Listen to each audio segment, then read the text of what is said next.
tinatawagan nila sina Aljur Abrenica at saka si AJ Raval. Kasi nung nagkaroon kami ng Zoom conference kamakailan lamang para sa kanilang Viva Max offering na sugapa, ay talaga namang magkaiba naman yung magkaiba naman yung location nila kasi parang nasa kwarto itong si Aljur tapos nasa ibang lugar naman sa Pero sinabi sa amin ng isang kaibigan namin from Viva, dahil supposedly ay iniimbitahan ko silang maging bisita sa Marites University, ay nasa Canada pang araw kasi nga nag-viral nga yung photos nila na nagka-camping sila. Tapos pinag-usapan nga yun ng mga netizen kasi parang pinapakita daw doon na nino-normalize na nga lang daw po natin ang usapin tungkol sa alam mo yon, ano yung tawag, ang term na ginamit doon, yung pagiging maligaya or pagiging masaya ng dalawang taong nagmamahalan kahit may mga hindi pa nare-resolve na issue. O ganun, let's put it that way na lang. Kasi mas politically correct naman na sabihin natin na yes, nagkainlaban sila, although sa totoo lang naman talaga hindi pa annulled yung kasal ni Aljur dito kay Kylie. Nag-usap naman sila, naghiwalay sila, at ina-assume natin base sa ating mga napapanood at naririnig, na-assume natin na maayos yung paghihiwalay nila. And syempre may mga kaakibat na issue yon, kagaya ng pagbibigay ng sustento sa kanilang mga anak. And mga anak o anak, ilan ba ang anak ni Kylie tsaka Aljur? Nahihilo na po ako, no? O basta may anak sila na maayos naman ang pagsusustento. But the thing is, still marami pa ring netizen ang nagsasabi na hindi naman rason yun na porque nagbibigay ka ng sustento, ipangangalandakan mo na sa social media itong sinasabing o tinatawag na kabet di umano ni Aljur na si AJ Raval. Na sa kabilang dako naman, kinontra naman yun ni EJ kasi sabi niya nung pumasok siya sa buhay ni Aljur Abrenica simula nang makasama niya ito again sa isang Viva Max project na Nerissa, na doon nga sila nagkakilala at siguro alam mo na yon, doon sila nagkaroon ng something, wala na daw, hiwalay na itong si Aljur at hindi siya ang cause nung naging hiwalayan o sinasabing other party, kundi isa ring actress,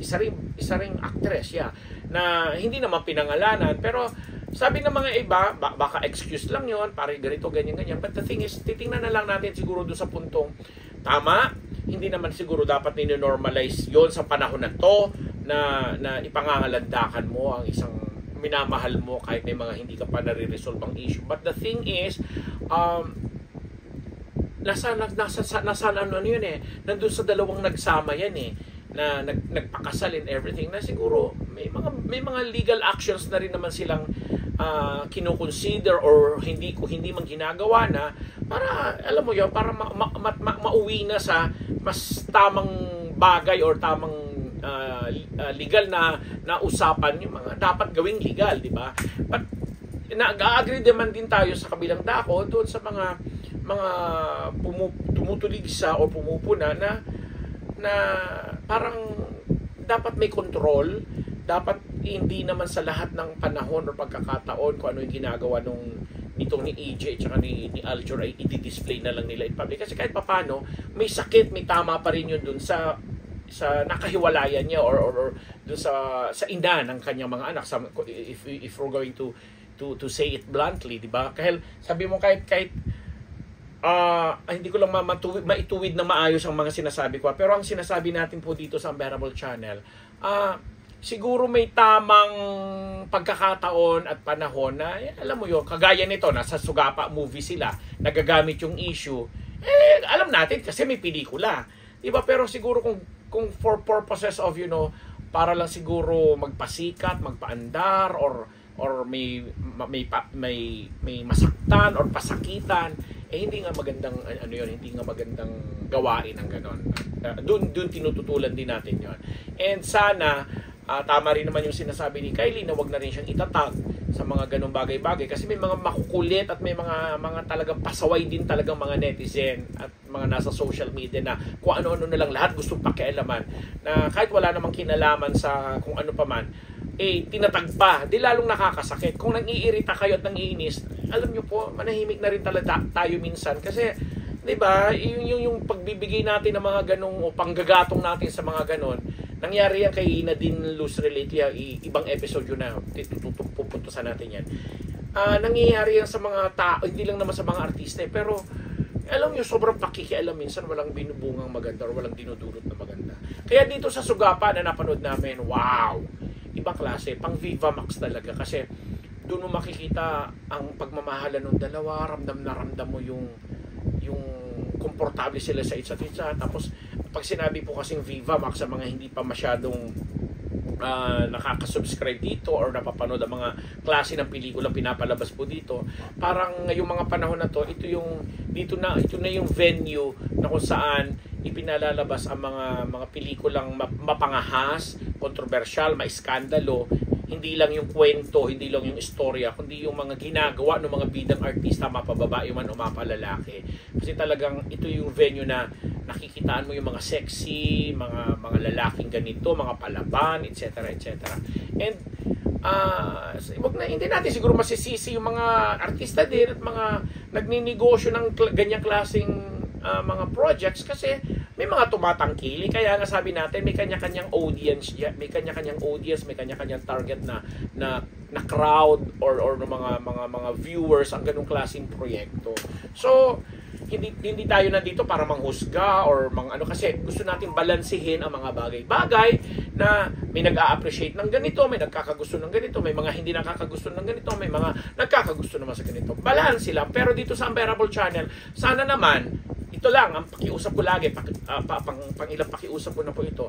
So kunwari, halimbawa lang, hindi ninyo gusto si Aljur at saka si EJ, i-express nyo ng maayos, pero wag niya naman dumating sa puntong personal. Diba? Kung sabi nga ng mga ibang artista na to na madalas din namin nakakapanayam, lalo na yung mga naunang artista na ang taas ng respeto namin, hindi baling husgahan nyo yung klase ng pag-arte ko, pananalita ko, yung pag-behave ko in public, etc.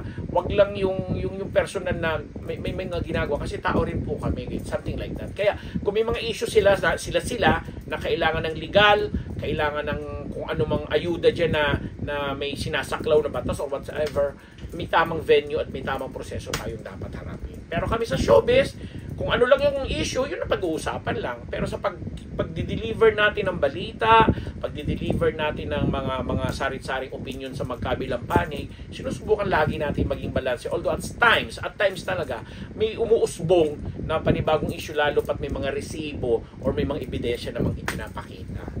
And on that note, pansamantala kami magbababay, paring Aljur at saka si EJ, nakakatuwa yung panayam namin sa kanila, lalo pat marami kaming itinanong, pero ang pinaka nagmarka sa aming katanungan is paano nila pinapagpag yung mga sarili nila, kasi pag may tinatakal kang role at nadadala ka, minsan kasi hanggang kahit sumigaw na ng cut yung director at nasa labas na kayo, dalang-dala ka pa rin. So, tinanong ko siya kung paano, since magkakilala na kayo, magpartner kayo, nagsasama kayo in everything, in real life, ganito kayo, komportable kayo sa isa't isa, given those factors, paano ninyo tinatanggal yung naging karakter niyo sa movie na pag nasa private na kayo? Sabi naman ni AJ Raval, madali siyang magtanggal. O, di ba? Tapos, although si Aljur daw medyo nahihirapan, medyo matagal-tagal na nadadala pa niya rin yung karakter niya. At nauunawaan naman daw yun ni EJ. Kaya ang style niya, nagpapatugtog sila ng Taylor Swift song. Hindi na nila sinabi kung anong klaseng kanta ni Taylor Swift yung pinapatugtog nila. Tapos, pag harap nila sa isa't isa, back to being Aljur and back to being AJ na sila. O, di ba? Saya lang. And then, pag may mga madadrama namang mga eksena, yung mga eksena kailangan lang magmurahan, magsakitan, mag-iyakan, etc. Magpapatugtog lang naman sila ng mga classical na mga sad music, sad na mga sound. And matic din daw yun. Ayan na, kailangan na yung emosyon na gano'n. Gano'n naman ang mga raming artista. Kaya nga, dito rin sa atin, sinasabi natin, may mga netizens, pag din tayo ng konti. Diba? Naiirita na rin tayo sa mga ibang issues dyan at gusto nating makilahok. minsan isipin natin, may mga artista din tayo minsan, o sige, nakikarried away tayo sa sinasabi kasi nakakapikon yung ganito, or naapektuhan tayo. But at the end of the day, pagpag lang daw talaga. O sige na, magpagpagan na po tayo. Ako po yung lingkod, Papa Bear. Nagpapasalamat dito lamang